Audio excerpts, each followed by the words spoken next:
আজকে আমরা সমাধান করব এবিডি এর সায়েন্স এসসি 40 নম্বর যে পেজটা আছে ইংলিশ ভার্সন পেজ। আমি প্রধানত নিউমেরিক্যাল প্রবলেমগুলো তোমাদের দেখিয়ে দিচ্ছি, তোমরা বাড়িতে সবাই ভালো করে বাকি প্রশ্নগুলো করবে। যদি কোনো প্রশ্ন বুঝতে অসুবিধা হয় কমেন্টে জানাবে, আমি সেটা বুঝিয়ে দেবো যদি আমি সেটা না করিয়ে থাকি। তো প্রথম থেকে শুরু করা যাক, কি প্রশ্ন কি আছে কি না আছে।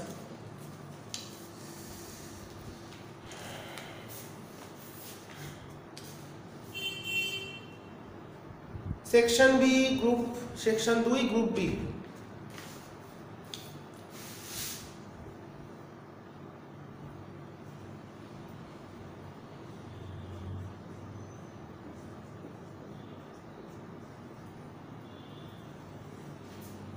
প্রথম প্রশ্ন দিয়েছে, can electric field intensity at a point in an electric field is B0 although has an electric potential. তড়িৎ ক্ষেত্রের কোনো বিন্দুতে প্রাবল্য শূন্য হলে তড়িৎ বিভব থাকতে পারে কি? হ্যাঁ, এটা করিয়ে দিয়েছি আগে তোমাদের। ফাঁপা গোলীয় খোলকের অভ্যন্তরে তড়িৎ ক্ষেত্রে প্রাবল্য শূন্য হয় কিন্তু তড়িৎ বিভব থাকে। তাহলে 1 নম্বর উত্তরটা কি হলো? তড়িৎ ক্ষেত্রের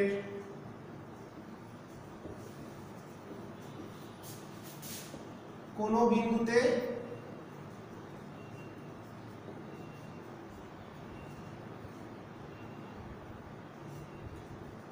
প্রাবল্য শূন্য হলেও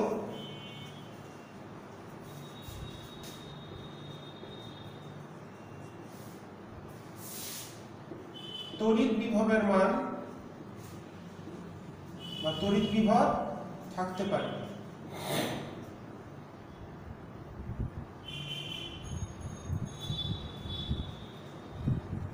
যেমন ফাঁপা গোলকে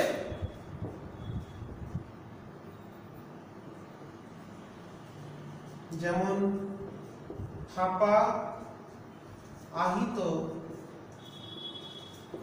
গোলীয় খোলকের অভ্যন্তরে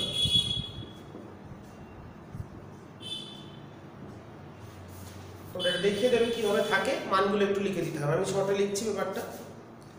অথবা দিয়েছে to charged conductor of capacitance C1 and C2 are joined by a thin wire. If their charges are Q1 and Q2 respectively before joining, then find out their respective charges after joining. দুটো পরিবাহী ধারকত্ব C1 C2 এবং আধান Q1 Q2, এদের পরিবাহিতার দ্বারা যুক্ত করলে প্রতিটির আধান যুক্ত করার পর কত হবে। একের অথবা দুটো পরিবাহী আছে, ধরো এটা ধারকত্ব C1 দিয়েছে, আধান Q1, আর একটা ধারকত্ব দিয়েছে C2, আধান Q2। তো ধরে নিচ্ছি আমরা এখানে একজনের বিভব বড়, দ্বিতীয় জনের ছোট। এই বিভবটাকে ধরলাম V1 এর V2, মানে এর হচ্ছে Q বাই C1 এর Q by C2, Q2 by C2। এটা যদি বড় ধরে নিই তাহলে যুক্ত করলে এদিকে আধান প্রবাহিত হবে, ডেল্টা কিউ পরিমাণ আধান প্রবাহিত হবে। বন্টনের পর কত? তাহলে যুক্ত করলে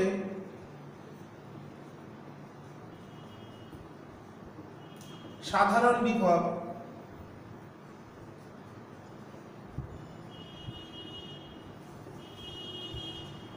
V সমান কত হবে? Q1 plus Q2 by C1 plus C2। এটা হলো সাধারণ বিভব, মানে আধান বন্টনের পর দুটোর বিভব যখন সমান হয়ে যাবে তখন প্রত্যেকটার বিভব এইটা হবে। তাহলে এখন তাহলে অতএব আধান বন্টনের পর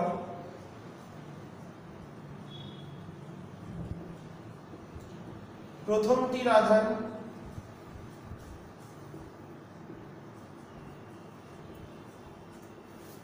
C1V, তাহলে C1V মানে হচ্ছে C1 Q1 plus Q2 by C1 plus C2, আর দ্বিতীয়টির আধান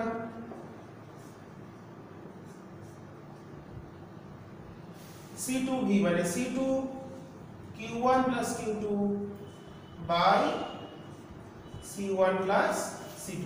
তাহলে আধান বন্টনের পর কোনটার বিভব কত হবে সেটা আমরা পেয়ে গেছি।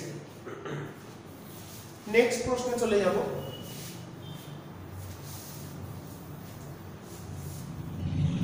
পরবর্তী প্রশ্ন দিয়েছে a metal wire of resistance R0 stressed till its length is increased to nth times of the original length। একটা তার আছে যার রোধ হলো R0, এটাকে টেনে লম্বা করা হচ্ছে যতক্ষণ না পর্যন্ত দৈর্ঘ্য প্রাথমিক দৈর্ঘ্যের n গুণ হয়। তাহলে রেজিস্ট্যান্স কত হবে? আর assume the volume of the wire is constant. ধরে নাও তারের আয়তন ধ্রুবক। তাহলে কোন একটা পরিবাহী তারকে যদি টেনে n গুণ করা হয় তাহলে তার রোধ হবে হচ্ছে n স্কয়ার গুণ। আমরা প্রমাণ করি। তো দুইটা প্রাথমিক দৈর্ঘ্য l, তাহলে অন্তিম দৈর্ঘ্য হবে কত গুণ করা হয়েছে n গুণ, তাহলে হবে nl। ক্ষেত্রফল বা প্রস্থচ্ছেদ যদি a হয়, যেহেতু আয়তন স্থির তাহলে অন্তিম ক্ষেত্রফল হবে a বাই n, n ভাগ। সুতরাং কি দাঁড়িয়ে গেল বিষয়টা? আর রোধাঙ্ক তো রো, তাহলে R0 প্রথমে কত ছিল? Rho l by a। তাহলে এখন নতুন রোধটা কত হবে? রোটা পাল্টাবে না, nl by a by n। তাহলে nটা উপরে গেলে হলো n square, rho l by a, তাহলে n স্কয়ার R0। তাহলে কোন একটা তারকে টেনে যদি n গুণ করা হয় তার রোধ হবে n স্কয়ার গুণ। এটা কিন্তু ইম্পর্টেন্ট প্রশ্ন। আচ্ছা, 3 নম্বরে magnetic dipole can rotate freely in a magnetic field at what position the magnetic torque is maximum, explain mathematically নাকি ও নিউমেরিক্যালি, explain numerically, গাণিতিক ভাবে দেখাতে হবে। আচ্ছা, টর্কের সূত্র কি আমরা জানি? Tau equals to pm cross v। Tau equals to torque, tau equals to pm dipole moment cross v, that is pm। তাহলে মড অফ টাউ, তাহলে টর্কের ভ্যালুটা তাহলে কত আসছে? pm b sin theta. দেখো তাহলে টর্কটা বলেছে কখন ম্যাক্সিমাম হবে। at what position of the magnetic torque is maximum, তাহলে ম্যাক্সিমাম হবে যখন টাউটা সর্বোচ্চ হবে যখন sin থিটা 1, এটাই সাইনের উপর নির্ভর করছে, তাহলে থিটাটা পাই বাই 2। তার মানে যখন direction between magnetic field and the dipole moment becomes 90 degree, তাহলে যখন ডাইপোলটি চুম্বক ক্ষেত্রের সাথে সমকোণে অবস্থান করবে সেই অবস্থানে টর্কের মান সর্বোচ্চ হবে। ঠিক আছে, সমকোণে অবস্থান করলে। নেক্সট কি প্রবলেম? 3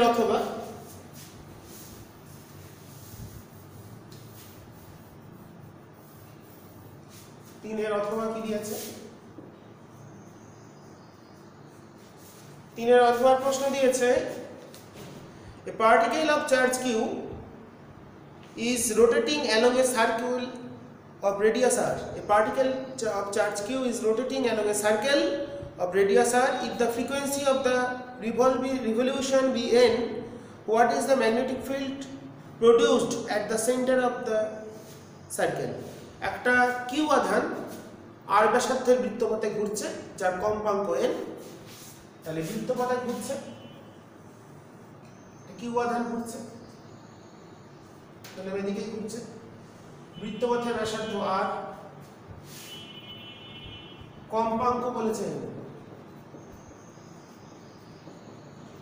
এবার আধান ঘুরছে মানে একটা কারেন্ট ফ্লো করছে, তাহলে আইটা কত হবে?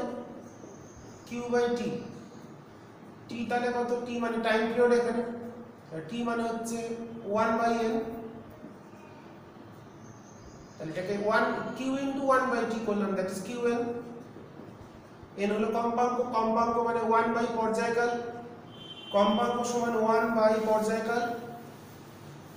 তাহলে আমরা কি জানি, অতএব বৃত্তের কেন্দ্রে ক্যালকুলেট দ্য ম্যাগনেটিক ফিল্ড বলেছে তো, হ্যাঁ, produced at the centre magnetic field. তাহলে বৃত্তের কেন্দ্রে সৃষ্ট চৌম্বক ক্ষেত্র B সমান আমরা কি জানি, বৃত্তে যখন কোনো একটা I প্রবাহ গেলে কত হয়, μ0I/2r। তাহলে হলো μ0/2r, I কত এসছে qn, তাহলে μ0qn/2r। এটাই হচ্ছে বৃত্তের কেন্দ্রে যদি চার্জটা এদিকে ঘুরে পজিটিভ চার্জ ধরে নিই, তাহলে এখানে যদি ঘুরে তাহলে চুম্বক ক্ষেত্রটা কোন দিকে হবে, আউটওয়ার্ড ডিরেকশনে, that is dot. Direction of magnetic field towards outward with respect to the plane of the board.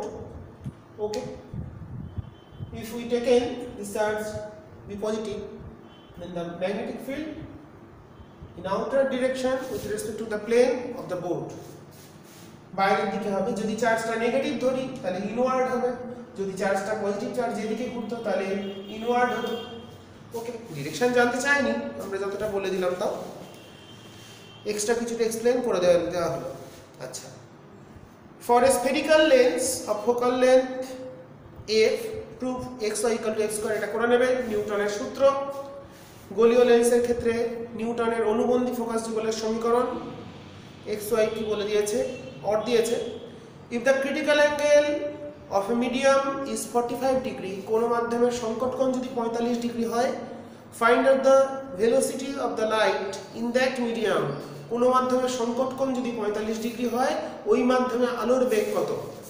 আমরা কি জানি, question number 5, critical angle 45 degree বলেছে, v বার কত দিয়েছে, আমরা v = জানি c/μ, আবার sin থিটা c = জানি 1/μ।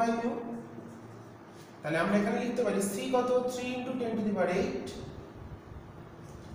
ইনটু এটা আসছে 1/μ, that is sin 45 degree, that is 1/√2, that is 3/√2 into 10⁸ metre per second. 3/√2 এটা তোমরা ক্যালকুলেট করে নেবে কত আসছে, আমি বললাম না, ফালতু সময় নষ্ট। আচ্ছা, এটা ছিল 4 অথবা। ঠিক আছে, তাহলে দুটো সূত্র আমরা ইউজ করলাম, sin θc = 1/μ আর v = হচ্ছে c/μ। সেখান থেকে আমরা হিসাবটা করে নিলাম 3/√2 10⁻⁻8। Okay, next, explain the work of Zener diode as voltage stabilizer। Voltage স্থিতিকারক হিসাবে জেনার ডায়োডের ব্যবহারিক প্রয়োগ আমি বর্তনীটা দেখিয়ে দিচ্ছি, তোমরা ব্যাখ্যাটা একটু করে নেবে। ভোল্টেজটা কি করে আমি একটু বলে দিচ্ছি।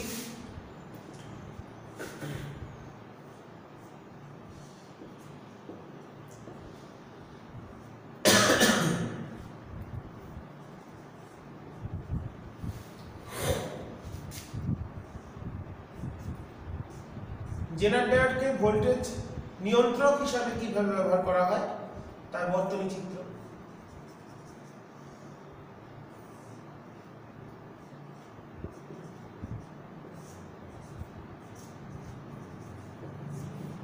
বর্তনীটা আঁকতেই হবে, এর ব্রেকডাউন ভোল্টেজ Vz মনে রাখতে হবে, এখানে Vin must be greater than Vz। Zener ডায়োডকে ব্রেকডাউন করিয়ে নিয়ে এটাকে ভোল্টেজ নিয়ন্ত্রক হিসাবে ব্যবহার করা হয়। জেনার ডায়োড একবার যদি ব্রেকডাউন হয়ে যায় তাহলে এর দু প্রান্তে যে বিভব পার্থক্যের কোনো পরিবর্তন হয় না। তার ফলে এটা যদি ব্রেকডাউন হয়ে যায় তাহলে এই দুটো বিন্দুর মধ্যে ভোল্টেজটা কনস্ট্যান্ট। এটা যদি ভোল্টেজ কনস্ট্যান্ট হয় তাহলে এর সঙ্গে প্যারালাল আছে, তাহলে লোড রেজিস্ট্যান্স বা লোড রোধ এর সাপেক্ষে আমরা আউটপুট মাপবো, সেই আউটপুটটা কখনো পরিবর্তন হবে না, আউটপুট ভোল্টেজের পরিবর্তন হবে না। কারেন্টের পরিবর্তন হলেও যদি লোড রেগুলেট করি তাহলে কারেন্ট চেঞ্জ হবে, কিন্তু ভোল্টেজটা কনস্ট্যান্ট থেকে যাবে। ওকে, তো এইভাবে মনে রাখতে হবে জেনার ডায়োডকে আমরা ব্রেকডাউন রিজিয়নে নিয়ে গিয়ে ব্রেকডাউন ঘটিয়ে নিয়ে এর ভোল্টেজ স্টেবিলাইজার বা ভোল্টেজ নিয়ন্ত্রক হিসেবে ব্যবহার করি। খুব ইম্পর্টেন্ট প্রশ্ন, সার্কিট দিয়ে একটু ব্যাখ্যাটা করে নেবে, যেটা বললাম এটাই। তাহলে কি করবো, জেনারকে আগে ব্রেকডাউন করিয়ে নেবো, ব্রেকডাউন হয়ে গেলে জেনারের দু প্রান্তে বিভব পার্থক্য ধ্রুবক হয়ে যায়, তার ফলে এর সাপেক্ষে এর সঙ্গে যে প্যারালালে যুক্ত সমান্তরালে যুক্ত যে লোড রোধ তার দু প্রান্তেও বিভবটা কনস্ট্যান্ট হয়ে যায় এবং ভোল্টেজটা নিয়ন্ত্রিত হয়। এইভাবে জেনারকে ভোল্টেজ নিয়ন্ত্রক হিসাবে ব্যবহার করা হয়। এই কথাটা লিখে দিলেও চলবে, বর্তনীটা আঁকতেই হবে, এটা যেন মনে থাকে। আচ্ছা, এবার আমরা গ্রুপ সি তে চলে যাব। আর মনে রাখবো ব্রেকডাউন করানোর জন্য input voltage must be greater than Zener breakdown voltage. ভিজেডটা হচ্ছে জেনার ব্রেকডাউন ভোল্টেজের থেকে বেশি হতে হবে কাকে, ইনপুট ভোল্টেজকে। জেনার যতক্ষণ না পর্যন্ত ব্রেকডাউন হচ্ছে ততক্ষণ এটা ভোল্টেজ স্থিতিকারক বা ভোল্টেজ স্টেবিলাইজার হিসেবে কাজ করতে পারবে না।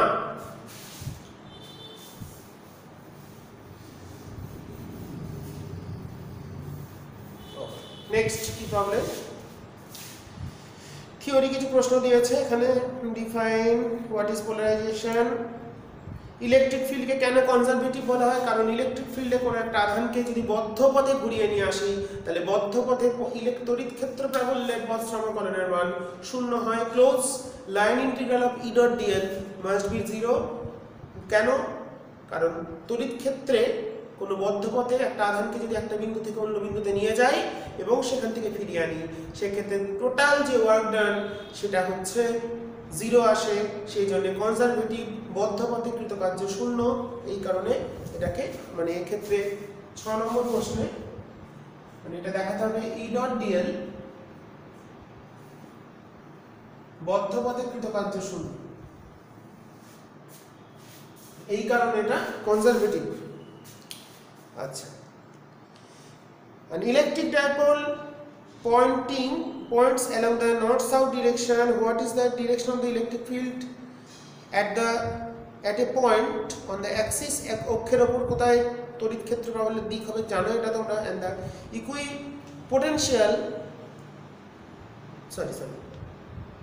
equatorial line of the dipole. আচ্ছা, কোন একটা দ্বিমেরুকে তড়িৎ দ্বিমেরুকে যদি আমরা এইভাবে স্থাপন করি তাহলে তার অক্ষের উপর এদিকটা ধরো নর্থ হিসাবে ধরলাম, এটাকে সাউথ, তাহলে এই বিন্দুতে তড়িৎ ক্ষেত্র কোন দিকে হয়, এই সাইডে হয়। আর এখানে কোন দিকে হয় তড়িৎ ক্ষেত্র, আমরা জানি এরকম দিকে হয়, লব্ধি যেটা, এটার জন্য এদিকে, এটার এদিকে লব্ধি। এটা হচ্ছে কার জন্য, ইকুয়েটোরিয়াল লাইনের জন্য। লম্ব সমদ্বিখণ্ডকের উপর কোথায় হয় পেয়ে গেছি, অক্ষের উপর কোথায় হয় পেয়ে গেছি। ছবিটা এঁকে বলে দিতে হবে, এটা হচ্ছে অক্ষ, এটা অক্ষস্থিত বিন্দু, এটা হচ্ছে লম্ব সমদ্বিখণ্ডকের উপর কোথায় হয়। আচ্ছা, হোয়াট ইজ ইলেকট্রিক পোলারাইজেশন।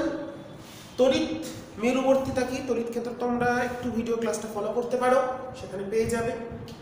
কোনো তড়িৎ ক্ষেত্রে যদি কোনো একটি পরাবৈদ্যুতিককে স্থাপন করা হয় তাহলে পরাবৈদ্যুতিক পদার্থের মধ্যে আমরা জানি প্রত্যেকটা পদার্থ প্লাস মাইনাস চার্জ নিয়ে গঠিত, ডাইইলেকট্রিকও তাই। পোলার ডাইইলেকট্রিক হলে তাদের ধনাত্মক আর ঋণাত্মক আধান কেন্দ্রগুলো পৃথক থাকলেও নন পোলার ডাইইলেকট্রিক বা অমেরুবর্তী পরাবিদ্যুতের ক্ষেত্রে ধনাত্মক আর ঋণাত্মক আধান কেন্দ্রগুলো একই জায়গায় অবস্থান করে। কি বললাম, নন পোলার ডাইইলেকট্রিকের ক্ষেত্রে পজিটিভ অ্যান্ড নেগেটিভ চার্জ যে সেন্টার অফ চার্জগুলো সেগুলো একই পজিশনে থাকে, তাদের ডাইপোল মোমেন্ট থাকে না। এবার কোনো বাহ্যিক তড়িৎ ক্ষেত্র যদি স্থাপন করি তাহলে প্লাস মাইনাস আধানগুলো পরস্পর থেকে দূরে চলে যায়, এটাকেই বলা হচ্ছে পোলারাইজেশন। এবং তার ফলে পরাবৈদ্যুতের ক্ষেত্রে পরাবৈদ্যুতিক পদার্থের মধ্যে একটা আবিষ্ট দ্বিমেরু ভ্রামক সৃষ্টি হয়, যেটাকে আমরা বলি হচ্ছে পোলারাইজেশন ভেক্টর। আবিষ্ট দ্বিমেরু ভ্রামক, প্রতি একক আয়তনে আবিষ্ট দ্বিমেরু ভ্রামক, তড়িৎ দ্বিমেরু ভ্রামক। চুম্বকের ক্ষেত্রে ম্যাগনেটাইজেশন ভেক্টর, ইলেকট্রিক ফিল্ডের ক্ষেত্রে, ইলেকট্রিক ডাইপোলের ক্ষেত্রে পোলারাইজেশন ভেক্টর। তাহলে কি কোনো একটি অমেরুবর্তী পরাবৈদ্যুতিক পদার্থকে বাহ্যিক তড়িৎ ক্ষেত্রে স্থাপন করলে তার ধনাত্মক এবং ঋণাত্মক আধান কেন্দ্রগুলি পরস্পর থেকে দূরে সরে যায়। এই দূরে সরে যাওয়া বা সেপারেট হয়ে যাওয়া বা মেরুকরণ মানে কি, আলাদা হয়ে যাওয়া। একটা দলে দুরকম, একটা অঞ্চলে দুরকম সম্প্রদায়ের মানুষ থাকে, কেউ বাম কেউ ডান, ঠিক তেমনই প্লাস মাইনাস আধানগুলো পরস্পর থেকে দূরে চলে যাচ্ছে, সেপারেট হয়ে যাচ্ছে। এটাকেই বলা হচ্ছে মেরুবর্তিতা বা পোলারাইজেশন। বাহ্যিক তড়িৎ ক্ষেত্রে স্থাপন করলে প্লাস মাইনাস আধানগুলো কোন দিকে যাবে? প্লাস আধানগুলো চলে যাবে তড়িৎ ক্ষেত্রের দিকে, মাইনাস আধানগুলো চলে যাবে তড়িৎ ক্ষেত্রের বিপরীত দিকে। এটাকেই বলা হচ্ছে পোলারাইজেশন অফ ডাইইলেকট্রিক। আচ্ছা, নেক্সট কি প্রশ্ন দিয়েছে? ডিফাইন দ্য ইলেকট্রিক ফ্লাক্স কাকে বলে? পারবে। সাতের একে দিয়েছে ধারকের ধারকত্ব বলতে কি বোঝো? ডেফিনেশন। আচ্ছা, সাতের বি, সাতের বিতে একটা অঙ্ক দিয়েছে, ক্যাপাসিটেন্স দিয়েছে 0.2 মাইক্রোফ্যারাড। এটাকে ফ্যারাডে করে নিতে হবে অঙ্ক করার ক্ষেত্রে। -6 ফ্যারাডে কনভার্ট করে নেবে। আর কি দিয়ে দিয়েছে? আর দিয়েছে হচ্ছে ভোল্ট। 50 ভোল্ট সোর্সের সঙ্গে এটাকে চার্জ করছে। কি ক্যালকুলেট করতে দিয়েছে? ক্যালকুলেট করতে দিয়েছে কোথায় গেল? হ্যাঁ, calculate the energy half c square joule. Calculate করে নেবে, আমি ভ্যালু বসালাম না, তোমরা নিজেরা করে নেবে। আচ্ছা, আটে কি দিয়েছে? What is the temperature coefficient of resistance? রোধের উষ্ণতা গুণাঙ্ক বলতে কি বোঝো? করে নেবে অঙ্কটা, এটা মুছে দিলাম। রোধের উষ্ণতা গুণাঙ্ক আমরা জানি। আটের দাগের প্রশ্ন, what is the temperature coefficient of resistance? রোধের উষ্ণতা গুণাঙ্ক কি? টেম্পারেচার কোএফিসিয়েন্ট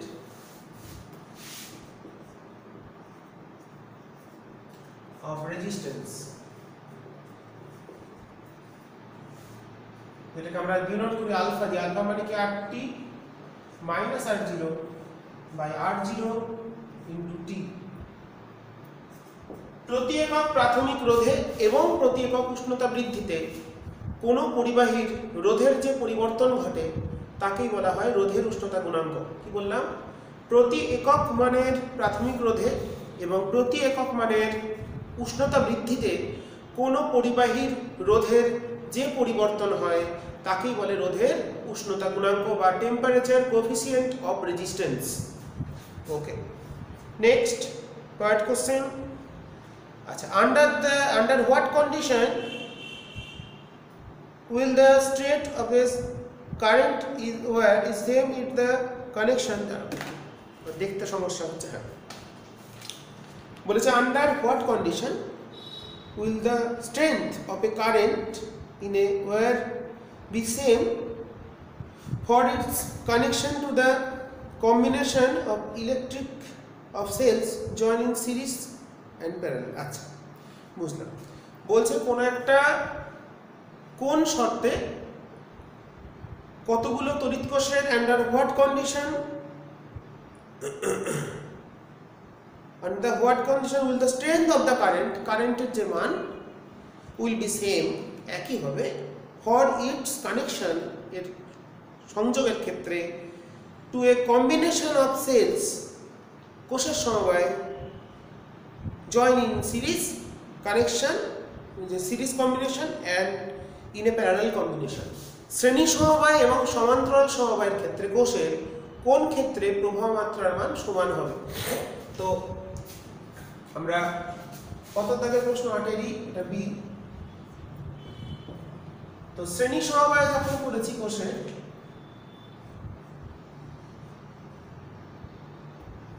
শ্রেণী বাহ্যিক রোধ, প্রত্যেকটা তড়িৎচালক বলি এটা। আর এখানে কারেন্ট কত যায়?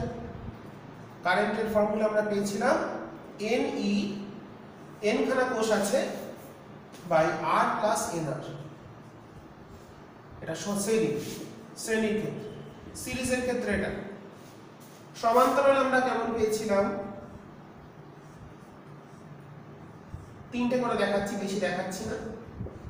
এখানে আমরা ধরে নিচ্ছি n সংখ্যক আছে, এখানে কত কারেন্ট যেত, এর ক্ষেত্রে আরেকটা কত I ড্যাশড যদি ধরি, এটা হতো NE by NR plus R।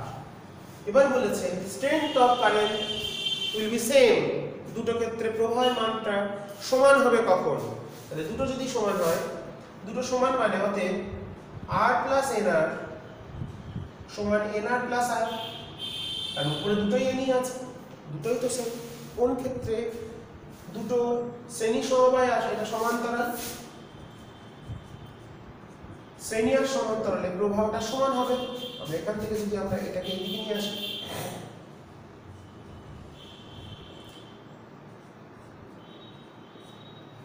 তাহলে R equals to R,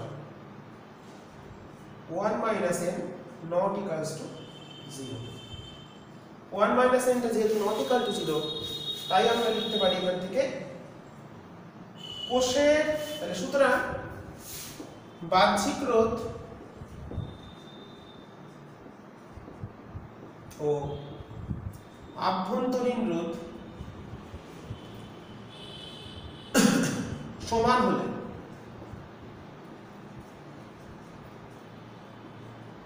উভয় ক্ষেত্রে শ্রেণী, কোষের শ্রেণী আর সমান্তরাল সমবায় প্রবাহ মাত্রার মানটা সমান হবে। The strength of the current, এটা কি বলেছিল তাহলে প্রশ্নটা, বলছে under what condition will the strength of current in a wire be same for its connection to a combination of cells joined in a series connection and in a parallel connection বা parallel combination। তাহলে কোন ক্ষেত্রে কোন তারের ভিতর দিয়ে শ্রেণী এবং কোষের সমান্তরাল সময় প্রবাহ মাত্রাটা সমান হবে, তাহলে কখন হবে, যখন কোষগুলির আভ্যন্তরীণ রোধ বাহ্যিক তারের যে রোধ, যে তারের ভিতর দিয়ে প্রবাহ মাত্রাটা সমান হচ্ছে তার সাথে রোধের সাথে সমান হবে।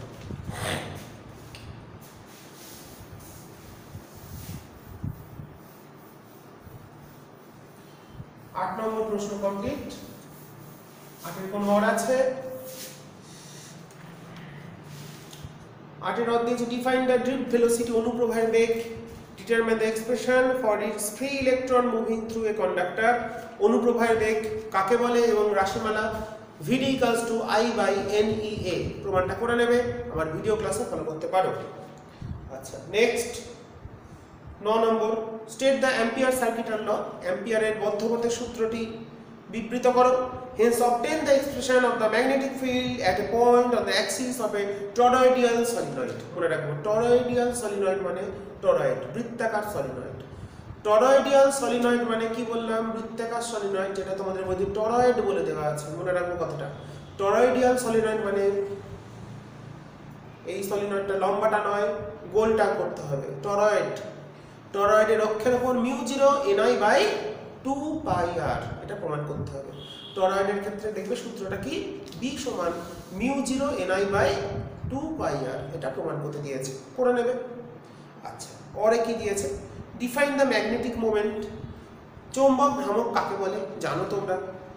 আচ্ছা, একটা প্রবলেম দিয়েছে, এটা হচ্ছে 9 অথবা B, 9 অথবা B। কি বলেছে, the ম্যাগনেটাইজড needle of magnetic moment, একটা চৌম্বক শলাকার চৌম্বক ভ্রামক দিয়ে দিয়েছে 4.8 × 10⁻⁻² joule per Tesla, joule per Tesla দিয়েছে একটা চৌম্বক শলাকার চৌম্বক ভ্রামক, ম্যাগনেটিক নিডল মানে চৌম্বক শলাকার। আচ্ছা, place in 30 degree with the direction of uniform magnetic field B, B এর ভ্যালু দিয়ে দিয়েছে, সুষম চৌম্বক ক্ষেত্রের মান দিয়েছে 3 × 10⁻² টেসলা, আর অ্যাঙ্গেল বলে দিয়েছে 30 ডিগ্রি। আচ্ছা, calculate the torque acting on the needle, calculate the torque, এটা খুব সহজ অঙ্ক দিয়েছে, টর্ক মানে টাউ সমান একটাকে লিখেছি PMV sin থিটা, এটা ইউনিট হবে হচ্ছে নিউটন মিটার, বসিয়ে দেবে মানগুলো, PMV sin থিটা ভ্যালুগুলো বসিয়ে দিলেই চলে আসবে। ঠিক আছে, তো আমরা 9 অথবা প্রশ্নটাও করে ফেলেছি, এরপর আমরা পরবর্তী প্রশ্নে চলে যাব। নেক্সট কোশ্চেন নাম্বার 10, 10 এর দাগের প্রশ্নগুলো ছোট ছোট ভালোই। What is Lorentz force? Lorentz বল কি পড়ে নেবে। A moving coil galvanometer resistance দিয়ে দিয়েছে, কারেন্ট দিয়ে দিয়েছে, কি বার করতে হবে? 0 থেকে 5 ভোল্টে কনভার্ট করব, মানে ভোল্ট মিটারে কনভার্ট করতে হবে। AC ইকুয়ালস টু ভোল্ট মিটারে কনভার্সন, এটা হচ্ছে 10 এর B। গ্যালভানোমিটার থেকে কনভার্ট করতে হবে ভোল্ট মিটারে। ভোল্টেজ মাপতে গেলে রেজিস্ট্যান্স উচ্চমানের রোধকে শ্রেণী সমবায় যুক্ত করতে হয়, মানে R equals to V by VG minus 1 into G। এই হলো আমাদের সূত্র। ভোল্ট মিটারের রূপান্তরের ক্ষেত্রে উচ্চমানের যে রোধ শ্রেণী সমবায় যুক্ত করবো R রোধ, R এর মানটা বার করতে হবে। V দিয়ে দিয়েছে কত? V হচ্ছে 5 ভোল্ট। G দিয়ে দিয়েছে কত? 36 ওহম। আমি সূত্রটা লিখে দিচ্ছি, মানটা তোমরা নির্ণয় করে নেবে। আচ্ছা, VG মানে হচ্ছে IG into G। Maximum current বলে দিয়েছে 100 মিলি অ্যাম্পিয়ার, IG দিয়ে দিয়েছে, IG আমি এখানে লিখে দিই 100 মিলি অ্যাম্পিয়ার। কনভার্ট করে নেবো, তাহলে 100 into 10 to the power -3 ampere. বসিয়ে দেবো মানগুলো, তাহলে এটা কত আসছে? আমি মানটা বসিয়ে দিচ্ছি, ক্যালকুলেশন নিজে করে। 5 বাই IG মানে এটা কত আসছে? 10 to the power -1 into G হলো 36 -1 ইনটু 36, উত্তর বেরোবে ওহমে। এটা ক্যালকুলেট করবে, উত্তর পেয়ে যাবে। Okay, next, find out the expression for the force per unit length between two parallel infinitely long wire carrying direct current, hence define ampere। দুটি সমান্তরাল, মুছে দিলাম অঙ্কটা, তোমরা ক্যালকুলেশনটা করে নিও। উত্তরটা মিললো কিনা, যদি এখানে দেওয়া আছে কিনা আমার খেয়াল নেই, তোমরা করে নেবে ঠিক করে, বইতেও বুঝতে পারো উত্তরটা মিলে যাবে। যেটা লিখে দিয়েছি সেটাই উত্তর হবে, অন্য কোনো সমস্যা নেই। ঠিক আছে, আচ্ছা মুছে দিলাম, তোমরা করে নেবে। আচ্ছা, এবার চলে আসি আমরা 10 দাগের অথবা।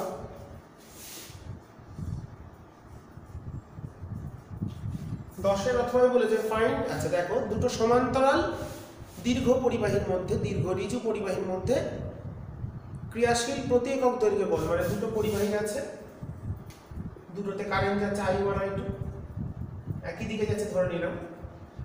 এটা দীর্ঘ ঋজু পরিবাহী, তাদের দূরত্বটা যদি R হয়, তাহলে আমরা এখান থেকে প্রমাণ করতে হবে কি, যে কোনো তারের প্রতি একক দৈর্ঘ্যে প্রযুক্ত বল F টা বার করতে হবে।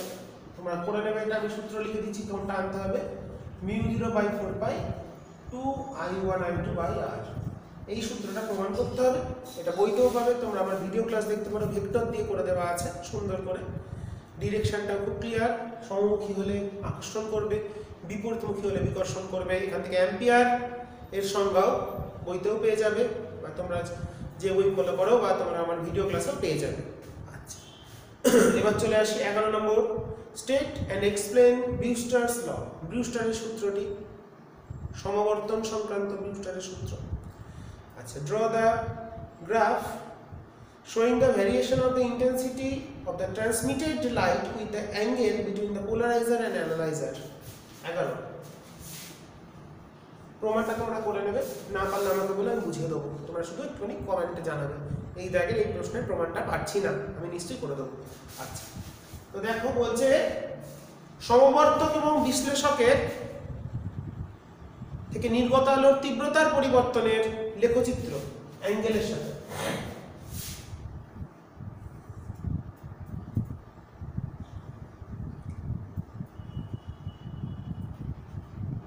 ইন্টেন্সিটি তীব্রতা, এটা I0, এটা হচ্ছে থিটা। সম্পর্কটা কি?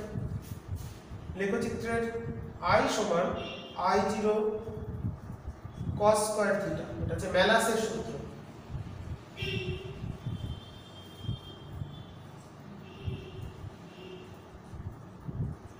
এটা হচ্ছে থিটাটা কি সমবর্তক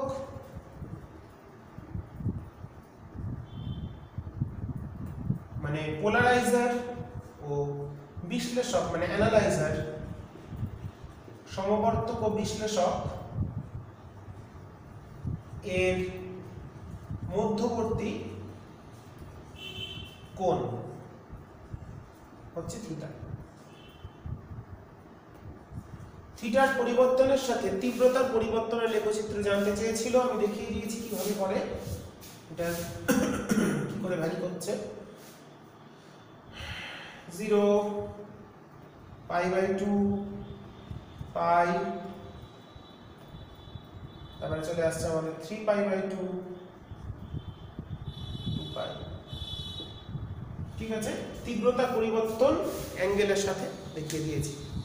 আচ্ছা, নেক্সট আমরা যেটা করব এরপর চলে যাব পরের দাগের প্রশ্নে। পরের প্রশ্ন দিয়েছে explain the working principle of the optical fibre. আলোকবাহী তন্তুর কার্যনীতি ব্যাখ্যা করো। মানে প্রমাণ করব, একটা প্রমাণ আছে, আমি একটু দেখিয়ে দিই। আলোকবাহী তন্তুর কার্যনীতি এটা হচ্ছে কত 11 অথবা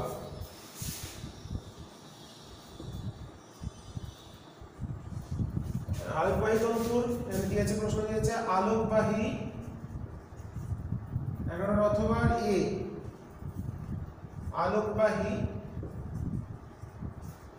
তন্তুর কত নম্বরে দিয়েছে 1 নম্বরে, দেখি 2 নম্বরে দিয়েছে নাকি কত দেবে।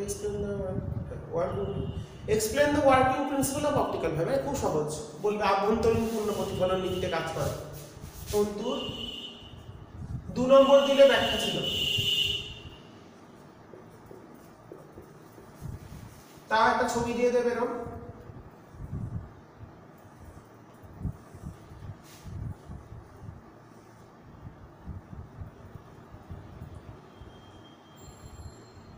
ছবিটা অবশ্যই দিয়ে দেবে।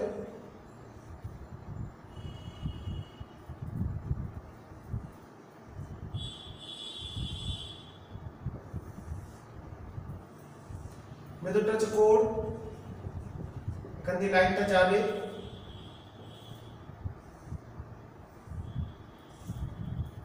কোডটা লেখা দরকার নেই, এইভাবে লাইনটা যাবে, কোড ভেতরটা কোড, এটা হলো ক্ল্যাডিং, এটা ভেতরটা হলো কোড, এটা হলো ক্ল্যাডিং, লাস্টেরটা হলো জ্যাকেট কভার। ওকে, তো এখানে আভ্যন্তরীণ পূর্ণ প্রতিফলন নীতিতে কাজ করছে। আচ্ছা, a swimmer from a depth 12 cm under the water observe the sky through a cone. Calculate the semi-vertical angle of the cone. একজন সাঁতারু 12 সেন্টিমিটার গভীর থেকে জলের গভীর থেকে আকাশকে দেখছে একটা শঙ্কুর মধ্য দিয়ে। শঙ্কুর সেমি ভার্টিক্যাল অ্যাঙ্গেল মানে অর্ধশীরক কোণ কত, থিটাটা কত, সেটা ক্যালকুলেট করতে হবে।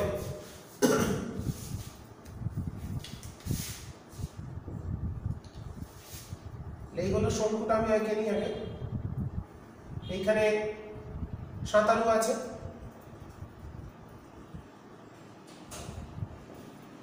সাঁতারের গভীরতা দিয়ে দিয়েছে এইচ বলে দিয়েছে কত 12 সেন্টিমিটার গভীর। জলের মিউ বলে দিয়েছে কত, আলোটা এখান দিয়ে আসছে, মিউ বলে দিয়েছে 4/3। তাহলে কি বলে দিয়েছে, calculate the angle, calculate the angle. অ্যাঙ্গেলটা তো খুব সহজ, এটা থিটা সি, তাহলে sin থিটা সি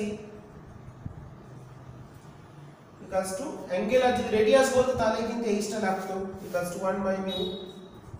তাহলে থিটা সি সমান হবে sin ইনভার্স, মানে এই অ্যাঙ্গেলটা বার করতে বলেছে, এটাও থিটা সি, তাহলে sin ইনভার্স 3/4। হিসাব করবে মোটামুটি 49 ডিগ্রি আসবে, এটা আমরা জানি 98 ডিগ্রি টোটালটা দেখা যায়। তাহলে sin inverse 3/4 most probably 49 degree আসবে। হ্যাঁ, 48.59 48.6 বা 49 ডিগ্রি। এখানে গভীরতাটা নির্ভর করছে না, গভীরতা যত বাড়বে শঙ্কুর ব্যাসার্ধটা তত বাড়বে, কিন্তু অ্যাঙ্গেলটা একই থেকে যাবে। আচ্ছা, 12 নম্বর প্রশ্নে চলে আসি। এরপর আমরা 11 কমপ্লিট করে ফেলেছি। তাহলে আলোকবাহী তন্তু কাজ করে আভ্যন্তরীণ পূর্ণ প্রতিফলনের নীতিতে।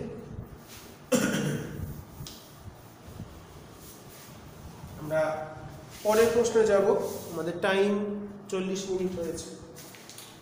এবার চলে আসি, show the minimum distance between the object and it's real image.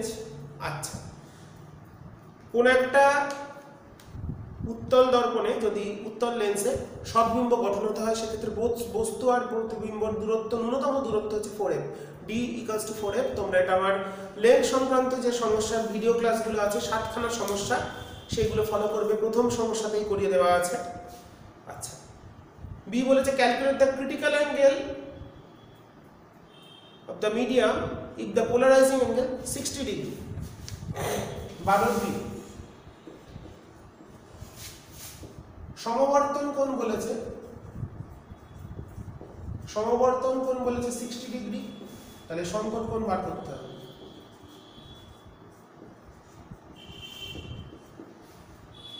তাহলে এখানে মিউ সমান কি 1/sin θc সংকট কোণ সমান tan i। তাহলে ip সমান কত আসছে, tan inverse sin 60 1/sin 60 degree, that is tan inverse 2/√3। তাহলে এটাই হবে এই সংকট, সরি কি জানো, সরি একটু উল্টো করে ফেললাম। এখানে সমবর্তন কোণটা দেওয়া আছে, সরি একটু ভুল করে ফেলেছি, সেটা সমবর্তন কোণ দেওয়া আছে। তাহলে মিউ সমান হচ্ছে tan ip, সরি ভুল ক্যালকুলেশনের জন্য। এটা আমাদের সমবর্তন কোণ আইপিটা দেওয়া আছে, আমি পরে দেখছি লক্ষ্য করে। সংকট কোণ তো বার করতে দিয়েছে, তাহলে tan 60 √3 হলো। আর সংকট কোণ θc, তাহলে sin θc আমি উল্টো করে ফেলেছিলাম 1/μ মানে 1/√3। তাহলে θc চলে এলো sin ইনভার্স 1/√3। এটা ক্যালকুলেট করব, এখান থেকে সংকট কোণের মানটা আমরা পেয়ে যাব। ভুল করার জন্য সরি, সময় নষ্ট হলো একটু। ক্যালকুলেশন করতে গিয়ে ভুল হয়ে যায় মাঝে মাঝে, তোমরা একটুখানি খেয়াল করো। 35.264 35.3 করে দিলাম, 35.3 ডিগ্রি। সংকট কোণের মান 35.3। আচ্ছা, কত বলে এটা 12। পরে কি দিয়েছে,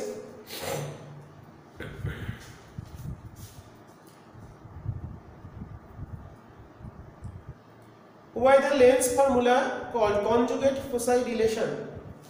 কেন অনুবন্ধী ফোকাস যুগলের সম্পর্ক বলা হয় কেন? কারণ লেন্সের ফর্মুলায় বস্তু আর প্রতিবিম্বের অবস্থান পরিবর্তন করলে ফোকাস দূরত্বের কোনো পরিবর্তন হবে না। কারণ যেখানে বস্তু রাখছো তার জন্য যেখানে প্রতিবিম্ব হলো, মানে ইউ যত, ইউ এর জন্য ভি যেটা বেরোবে, সিমিলারলি ভি এর জায়গায় যদি ইউ রাখি, মানে প্রতিবিম্বের স্থানে যদি বস্তু রাখি, তাহলে আগে যেখানে বস্তু ছিল সেখানেই প্রতিবিম্ব তৈরি হবে। সেই জন্য ইউভি এর মানের পরিবর্তনের জন্য, স্থান পরিবর্তনের জন্য ফোকাল লেন্থের কোনো ভ্যালু চেঞ্জ হবে না। সেই জন্য এটাকে অনুবন্ধী ফোকাসের সমীকরণও বলা চলে। ঠিক আছে, অনুবন্ধী ফোকাস যেগুলো আশা করি তোমরা জানো। প্রধান অক্ষের ওপর এক জোড়া জোড়া বিন্দু পাওয়া যায়, যে জোড়ার একটাতে বস্তু রাখলে অন্যটাই প্রতিবিম্ব। আবার প্রতিবিম্বের অবস্থানে যদি বস্তু রাখি তাহলে বস্তুর অবস্থানে প্রতিবিম্ব গঠিত হবে। এই কারণে এদের অনুবন্ধী ফোকাস যুগল বলা হয় বা কনজুগেট ফোসাই রিলেশন। এই জন্য বলা হচ্ছে 1/u - 1/v = 1/f। এই কারণে বলা হচ্ছে। Mention the two advantages of reflecting type telescope. লিখতে আছে প্রতিফলক দূরবীক্ষণের সুবিধা প্রতিসারক দূরবীক্ষণের সাপেক্ষে 1 নম্বর হচ্ছে প্রতিফলক দূরবীক্ষণে বর্ণা প্রেরণ ত্রুটি দেখা যায় না, বর্ণা প্রেরণ ত্রুটি দেখা যায় না। 2 নম্বর কম খরচ তৈরি করতে, ঠিক আছে, এক্ষেত্রে স্পেরিক্যাল অ্যাবারেশন হলেও ক্রোমাটিক অ্যাবারেশন দেখা যায় না, এটা মেন পয়েন্ট। এটা তুলনামূলক বর্ণা আর লেন্সের তুলনায় দর্পণের দামও কম, তৈরি করতে কম খরচ, হালকা হবে তুলনামূলক, ঠিক আছে, এইগুলোই লিখবে। তোমরা বইতেও দেখতে পারো প্রতিফলক নববীক্ষণের সুবিধা প্রতিসারক নববীক্ষণ অপেক্ষা। 1 নম্বর কি বললাম, বর্ণা প্রেরণ ত্রুটি থাকবে না, আর 2 নম্বর খরচ, টাকা পয়সার ব্যাপারটাও দেখতে হবে, কম খরচে যদি মানে ভালো জিনিস পাই কেন করবো না, আগে পয়সা, পয়সা ছাড়া কিছু না। আচ্ছা 13 নম্বরে দিয়েছে হাইগেন্সের নীতিটি লেখো। Energy conservation principal is not violated in case of phenomenal interference. হ্যাঁ, ব্যতিচারের ক্ষেত্রে শক্তি সংরক্ষণ নীতি তোমরা অবশ্যই ভিডিও ক্লাস ফলো করবে, সুন্দর করে করিয়ে দেওয়া আছে। এটা কিন্তু এই ছায়া প্রকাশনীর গল্প লিখলে হবে না বাবা, ঠিক আছে, শুধু গল্প লিখলে হবে না, ম্যাথামেটিক্যালি করিয়ে দেওয়া আছে। তোমরা আমার ব্যতিচারের যে ভিডিও ক্লাস, ব্যতিচারের শক্তি সংরক্ষণ বলে করিয়ে দেওয়া আছে, তোমরা একটু দেখবে। শুধুমাত্র গল্প লিখে দিলাম, এখান থেকে ওখানে চলে যায় শক্তি, আলোক অঞ্চল থেকে অন্ধকার অঞ্চলে, সেটা লিখলে চলবে না, একটু ম্যাথামেটিক্যালিও দেখাতে হবে, করিয়ে দেওয়া আছে, তোমরা ফলো করবে। ওকে 13 নম্বরে দিয়েছে হোয়াট ইজ ডিফ্র্যাকশন, অপবর্তন কি, ডিফ্র্যাকশনের ভিডিও ক্লাস ফলো করবে। আচ্ছা লেন্থ অফ এ পাইপ, চলে যাই পরেরটা, the length of A pipe of the astronomical telescope 44 centimetre and its angular magnification 10 for its focusing or normal vision. Calculate the focal length আচ্ছা of objective। এটা হচ্ছে 13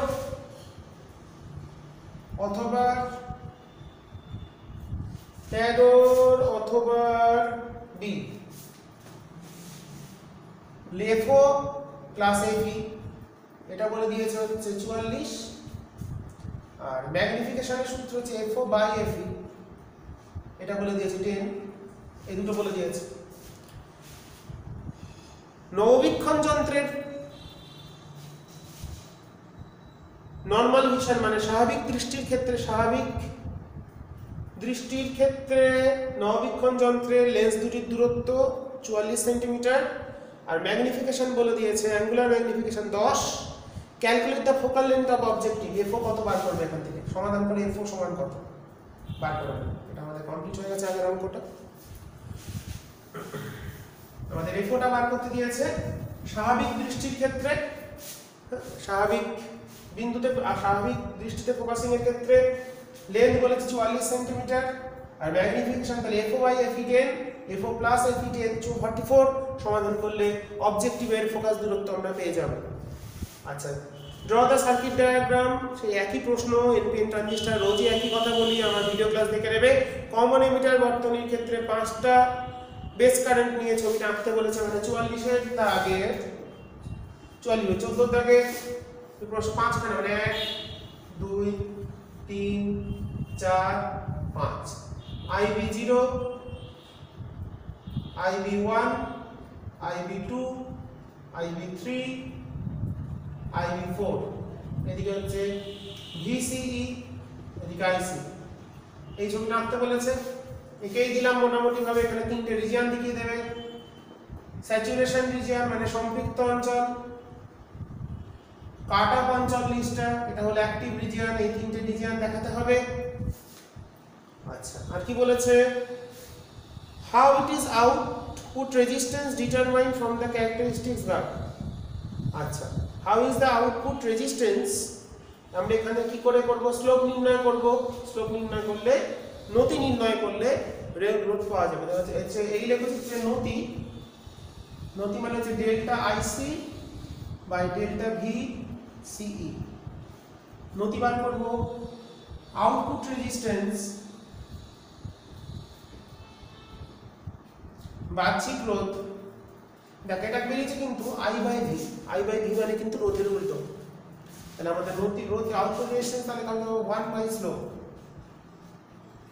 এখান থেকে আমরা output resistance from the graph we can calculate by calculating the slope of this VI গ্রাফের নতি নির্ণয় করব, নতি নির্ণয় করে সেটাকে 1 বাই করব, কোন পয়েন্টে রেজিস্ট্যান্স পেয়ে যাব। আচ্ছা, draw the VI characteristic light emitting diode, তোমরা বই ফলো করবে বা video class. So the truth table NAND gated truth table ব্যাখ্যা করতে দিয়েছে, পেরে যাবে। আচ্ছা, 15 কোশ্চেন। এবার গ্রুপ ডি, এরপর আমরা গ্রুপ ডি প্রশ্নে চলে যাব। টাইম আমাদের দিচ্ছে 50। নেক্সট আমরা চলে যাব গ্রুপ ডি তে। গ্রুপ ডি তে প্রথম কোশ্চেন দিয়েছে, what is meant by the sensitivity of potentiometer. পোটেনশিওমিটারের সুবিধা বলতে কি বোঝো?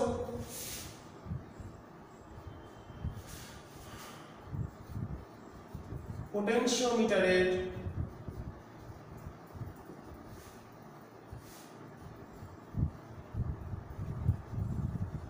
সুবিধা,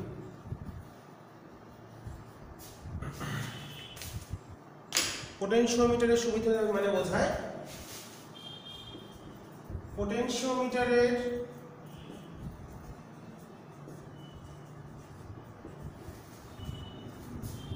তারের প্রতি একক দৈর্ঘ্যে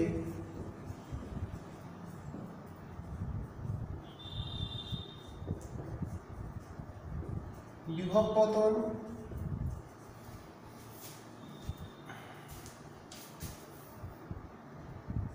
যত কম হবে তার সুবিধা তত বৃদ্ধি পাবে। অর্থাৎ কোনো পোটেনশিওমিটারের সাহায্যে যত ক্ষুদ্র মানের তড়িৎচালক বলকে নির্ণয় করতে পারবো সেটাই তার সুবিধা। তার রাশিমালাটা হচ্ছে প্রতি একক দৈর্ঘ্যে বিভব পতন, এর মানটা হচ্ছে হবে E0 R by L into RS plus R। এটা হচ্ছে ডিভিডিএল।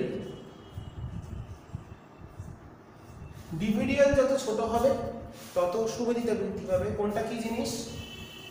এই হলো পোটেনশিওমিটারের সোর্স, এখানে একটা সিরিজ রেজিস্ট্যান্স আছে RS, তারের এটা পোটেনশিওমিটারের তার AB, দৈর্ঘ্যটা L, আর এই তারের যে রোধ সেই রোধটা হচ্ছে R। তাহলে প্রতি একক দৈর্ঘ্যে বিভব পতন তাহলে কত হচ্ছে E0R by L into RS plus R। এটাকেই বলা হচ্ছে তার সেন্সিটিভিটি। এর সাহায্যে পরিমাপ করা হয় বিভবের নতিমাত্রা যত ক্ষুদ্র হবে তাহলে L ও RS বৃদ্ধি পেলে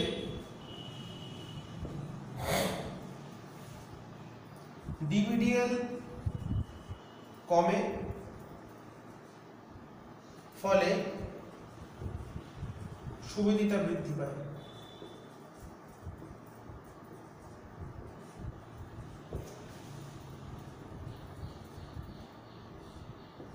পোটেনশিয়াল গ্রেডিয়েন্ট প্রতি একক দৈর্ঘ্যে বিভব পতন ডিভিডিএল, এটা খুব ইম্পর্টেন্ট প্রশ্ন। এই কারণে দীর্ঘ তারযুক্ত পোটেনশিওমিটার পছন্দ করি আমরা। আচ্ছা, plot the graph showing the variation of resistivity. রোধাঙ্কের উষ্ণতার সাথে পরিবর্তন ধারক কন্ডাক্টর এবং সুপার কন্ডাক্টর, পরিবাহী এবং অতি পরিবাহীর ক্ষেত্রে ব্যাখ্যা করতে পারবে, কাশ্যপের সূত্র লিখতে পারবে। আচ্ছা, 15 দিয়েছে, why the potentiometer preferred to voltmeter for the measurement of the EMF of a cell। আচ্ছা, পোটেনশিওমিটারকে কেন পছন্দ করা হয় ভোল্টমিটারের তুলনায় কোন একটি তড়িৎ কোষের তড়িৎচালক বল নির্ণয় করার ক্ষেত্রে? কারণ পোটেনশিওমিটার এর সাহায্যে যখন কোষের তড়িৎচালক বল নির্ণয় করি তখন নিষ্পন্দ অবস্থায় যন্ত্রটি কাজ করে, ফলে কোষের তড়িৎচালক বলের মান যেটা সেটাই আমরা পাই। যদি ভোল্টমিটার ব্যবহার করতাম, ভোল্টমিটার নিষ্পন্দ অবস্থায় কাজ করতো না, ফলে নষ্ট ভোল্টের জন্য কিছু পরিমাণ ভোল্টেজ আমরা কম পরিমাপ করতে পারতাম। এটা প্রত্যেকটা পেজেই দেখছি দিয়েছে প্রশ্নটা, তো আমার ইম্পর্টেন্ট, তোমরা ভালো করে পড়বে। ছায়া প্রকাশনী পড়ো বা সাঁতরা পাবলিকেশন পড়ো, যে বই পড়ো তোমরা প্রশ্নের মধ্যে পেয়ে যাবে। প্রধান কারণটা হচ্ছে পোটেনশিওমিটার কাজ করে নিষ্পন্দ অবস্থায়, ভোল্টমিটার কিন্তু নিষ্পন্দ অবস্থায় কাজ করে না। নিষ্পন্দ অবস্থায় যদি কাজ না করে তাহলে নষ্ট ভোল্টের জন্য V equals to E minus I small R. I small R পরিমাণ ভোল্টেজ কম মাপবে ভোল্টমিটার, কিন্তু পোটেনশিওমিটারের ক্ষেত্রে নষ্ট ভোল্টেজ জায়গাটা থাকছে না, কারণ সেক্ষেত্রে পোটেনশিওমিটারের ক্ষেত্রে যে গ্যালভানোমিটার ইউজ করি তার ভেতর দিয়ে প্রবাহ মাত্রাটা শূন্য হয়ে যায়, ফলে সেখানে কোনো নষ্ট ভোল্টের ব্যাপারই থাকবে না, যতটা তড়িৎ চলাচল সেটাই পরিমাপ করতে পারবে। আচ্ছা, why Ohm's law not applicable for non ohmic conductor. ওহমের সূত্রটি অওহমীয় পরিবাহীর ক্ষেত্রে প্রযোজ্য নয় কেন? ওহমের সূত্র ভোল্টেজ আর কারেন্ট প্রপোর্শনাল, কিন্তু নন ওহমিকের ক্ষেত্রে যেমন সেমিকন্ডাক্টরের ক্ষেত্রে আমরা যদি বলি সেই ক্ষেত্রে কিন্তু ভিআইটা প্রপোর্শনাল হয় না। ইনিশিয়ালি কোনো কারেন্ট পাওয়া যায় না যদি সেমিকন্ডাক্টরকে দেখি, তাহলে সেই ক্ষেত্রে সমানুপাতিক নয় বলেই এখানে ওহমের সূত্রটি কাজে লাগে না। আচ্ছা, একটা অঙ্ক আছে, অঙ্কটা আমরা করব।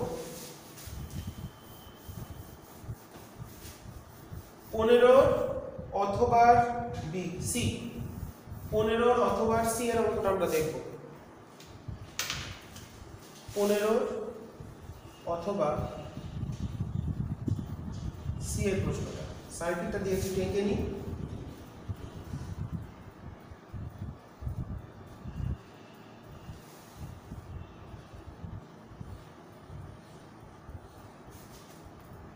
কারশফের সূত্রের একটা অঙ্ক দিয়েছে, আমরা দেখতে পাচ্ছি 9 ভোল্ট, 6 ভোল্ট, 3 ওহম, এটা পি কিউ দিয়েছে 1 ওহম, এটা দিয়েছে 2 ওহম। কি ক্যালকুলেট করতে দিয়েছে? Determine the current to 1 ohm resistance. আচ্ছা, 1 ওহমের ভেতর দিয়ে কত তড়িৎ প্রবাহ যাচ্ছে সেটা আমাদের নির্ণয় করতে হবে। 1 ওহমের মধ্যে দিয়ে তড়িৎ প্রবাহ কত? ওকে, তো আমরা ধরলাম এদিকে আই আসছে, এখান দিয়ে I1 চলে গেল, এদিকে যাবে। এখানে কোনো রেজিস্ট্যান্স ছিল? হ্যাঁ, এখানে 3 ওহম ছিল, এখানে তাহলে যাবে I মাইনাস I1। আমরা কিউ পয়েন্টে, এই নোড পয়েন্টে, নোডাল পয়েন্টে এখানে আমরা কি করে নিলাম? কেসিএলটা প্রয়োগ করে নিলাম। এখানে আই এলো, এদিকে I1, তাহলে I1টা ক্যালকুলেট করতে হবে। এখানে আসছে, তাহলে এটাও I মাইনাস I1। আমরা এখানে লুপ অ্যানালাইসিস করব এবার। এটা 1, এটা 2। 1 নম্বর লুপের ক্ষেত্রে তাহলে কি পাচ্ছি? 3i, এটা লুপ 1, তাহলে 3i এদিকে ঘুরছে, ঠিক আছে, প্লাস i 1 × 1 মানে I1 সমান তাহলে 6। আর এখান থেকে কত পাচ্ছি? 2 নম্বর থেকে 3 + 2 মানে 5, দুটোতে একই কারেন্ট যাচ্ছে বলে যোগ করে 5 করে দিলাম, I minus I1 minus I1। এটা উল্টো দিকে আছে, আমরা অ্যান্টি ক্লক ধরেছি, এটা ক্লকওয়াইজ ঘুরছে, তাই এটা মাইনাস হলো, এসে মিশছে মাইনাসে, তাহলে ঠিক আছে, ইকুয়ালস টু 9। এখান থেকে আমরা পেয়ে যাচ্ছি 5i minus 6i1 equals to 9। 2 নম্বর সমীকরণ। এই দুটো সমীকরণ সমাধান করলে আমরা I1 এর মানটা, মানে 1 ওহমের ভিতর দিয়ে কত কারেন্ট সেটা পেয়ে যাব। তো আমরা একটা কাজ করি, আমাদের I1 বার করতে হবে। এটাকে আমরা 5 দিয়ে গুণ করি, তাহলে আসছে 15i প্লাস 5i1 প্লাস 30। এটাকে আমরা 3 দিয়ে গুণ করি, তাহলে আসছে 15i মাইনাস 18i1 প্লাস 3 দিয়ে মানে 27। বিয়োগ করে দিই, মাইনাস প্লাস মাইনাস কেটে গেল, এটা কত হলো? 23 I1 প্লাস 3, তাহলে I1 চলে এলো 3/23 অ্যাম্পিয়ার। তোমরা একটু হিসাবটা দেখে নেবে, আমি বুঝিয়ে দিলাম, এবার দেখে নিই। 3i plus I1 equals to 6, এটাতে আসছে 3 আর 2 5, তাহলে 5 × I minus I1 minus I1 equals to 9। আমরা KVL প্রয়োগ করলাম দুটো লুপে, এখান থেকে পাচ্ছি 5i মাইনাস 6i, এটাকে আমরা গুণ করেছি কত দিয়ে? 5 দিয়ে, তাহলে 5i 15i plus 5i1 equals to 30, এটাকে আমরা গুণ করেছি 3 দিয়ে, তাহলে 3 5 15, 3 6 18, 3 9 27। বিয়োগ করলে কেটে গেল, এটা হলো 23, এটা হলো 3, তাহলে I1 হলো 3/23 অ্যাম্পিয়ার। তাহলে I1 মানে 1 ওহমের ভেতর দিয়ে প্রবাহ মাত্রার মানটা আমরা পেয়ে গেলাম 3/23 অ্যাম্পিয়ার। মুছে দিচ্ছি, তোমরা ঠিক করে করে নেবে।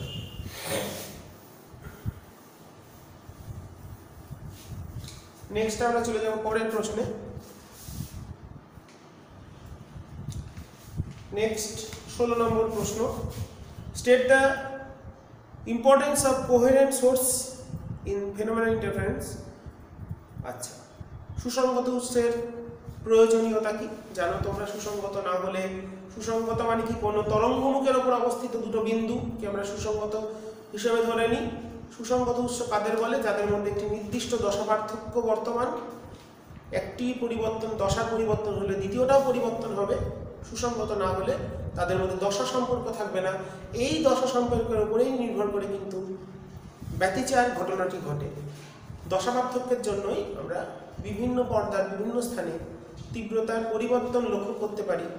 যে লব্ধি তরঙ্গ সৃষ্টি হয়, দুটো উৎস থেকে যে নির্গত দুটো তরঙ্গ, তারা উপরিপতনের ফলে কনস্ট্রাকটিভ এবং ডিস্ট্রাকটিভ ইন্টারফারেন্স ঘটে। এটা পুরোপুরি নির্ভর করে তাদের দশা পার্থক্যের উপর। তো দশা পার্থক্য দরকার, তার জন্যে সুসংগত উৎস দরকার। আচ্ছা, বিয়ে বলেছে ইন ওয়াইডিএসি মানে ইয়ংস ডবল স্লিট এক্সপেরিমেন্ট, ইয়ংয়ের দ্বিরেখাছিদ্র পরীক্ষায় প্রডিউস একসঙ্গে লিখে দিয়েছে। আচ্ছা, প্রডিউস লেখাটা একটু ভুল আছে। আচ্ছা, in Young's double slit experiment to produce interference pattern, ওটা সেন্টেন্সটা একটু ভুল আছে, pattern obtain the condition of constructive and destructive interference, গঠনমূলক এবং ধ্বংসাত্মক ব্যতিচারের শর্ত নির্ণয় করো। এটা গাণিতিক বিশ্লেষণ করতেই পারবে, তোমরা ভিডিও ক্লাস ফলো করে সেখানে করিয়ে দেওয়া আছে। গঠনমূলক এবং ধ্বংসাত্মক ব্যতিচারের শর্ত প্রতিষ্ঠা। In what way the diffraction pattern from each slit is related to the interference pattern is double slit experiment. In what way, কোন কিভাবে the diffraction pattern from each slit, প্রত্যেকটা স্লিটের যে একটা স্লিটের জন্য যে diffraction pattern is related to the interference pattern in the double slit experiment.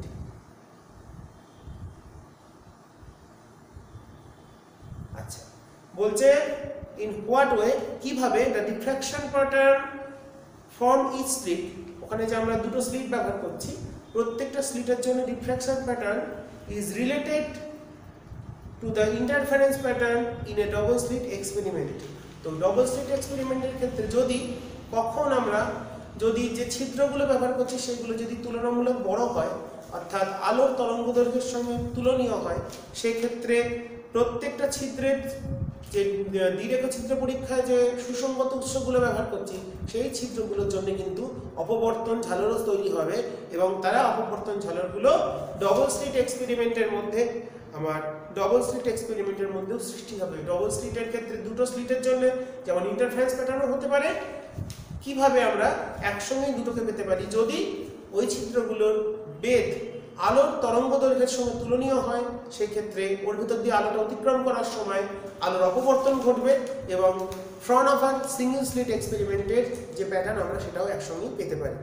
আচ্ছা, 15 নম্বর না, এটা 15 তো হলো, 16 হলো, এটা 17 নম্বর প্রশ্ন হবে। প্রশ্নের নাম্বারে ভুল আছে। What is full wave rectifier? পূর্ণ তরঙ্গ একমুখীকরণ কি তোমরা জানো? Draw the level diagram for full wave rectifier circuit. পূর্ণ তরঙ্গ একমুখীকরণ বর্তনীর ছবি আঁকবে। আচ্ছা, ফটোডায়োডকে বিপরীত বায়াসে যুক্ত করা হয় কেন জানো? এটা করে নেবে। কনভার্ট দ্য ডেসিমেল নাম্বার আছে 39কে 39কে বাইনারি নাম্বারে কনভার্ট করতে হবে, শিখিয়ে দিয়েছে আগের দিন, করে নেবে। আচ্ছা, অরে কি দিয়েছে? অ্যান্ড গেট থেকে অ্যান্ড গেট তৈরি করতে হবে, নট গেট থেকে, নট গেট ব্যবহার করে অ্যান্ড গেট, খুব সহজ ব্যাপার। What is the difference between P type and PN junction and solar cell and photodiode? Photodiode কার মধ্যে পার্থক্য? পিএন জাংশন, সোলার সেল আর ফটোডায়োডের মধ্যে পার্থক্য কি লিখতে হবে। রাইট ডাউন দ্য আউটপুট, একটা ছবি দিয়েছে, তার ক্ষেত্রে আউটপুটটা কি করে নেবে। যে প্রশ্নটা সমস্যা হবে সেটা বলবে, আমাকে কমেন্টে জানাবে। আমি বলে দেবো। তো এমসিকিউ এসিকিউগুলো তোমরা একটু চেষ্টা করো, যদি কোনো এমসিকিউ এসিকিউ আটকায় সেটা কমেন্টে জানাবে, পেজ নাম্বারটা বলবে। আগের দিন পেজ নাম্বার বলনি বলে আমি একটু বুঝতে অসুবিধা হয়েছিল। কোন মডেলের কত দাগের প্রশ্নটা অসুবিধা আছে সেটা জানাবে, সেটা আমি করে দেবো। ঠিক আছে, তো আজকের আলোচনা এখানে শেষ করছি। এমসিকিউগুলো মোটামুটি খারাপ দেয়নি, করার চেষ্টা করবে। যদি প্রশ্নে অসুবিধা হয় জানাবে, আমি পরের দিন পরবর্তী মডেলে এটা বুঝিয়ে দেবো। তো আমাদের এই যে ইংলিশ ভার্সন পেজটা 40 নম্বর শেষ হয়ে গেল। তোমরা দেখতে থাকো এবং ভালো করে প্র্যাকটিস করতে থাকো। পরীক্ষাও এগিয়ে আসছে, আমিও চেষ্টা করছি যতটা দ্রুত সম্ভব বিষয়গুলো পড়িয়ে দেওয়ার। ঠিক আছে, আজকে আলোচনা এখানেই শেষ করে দিলাম।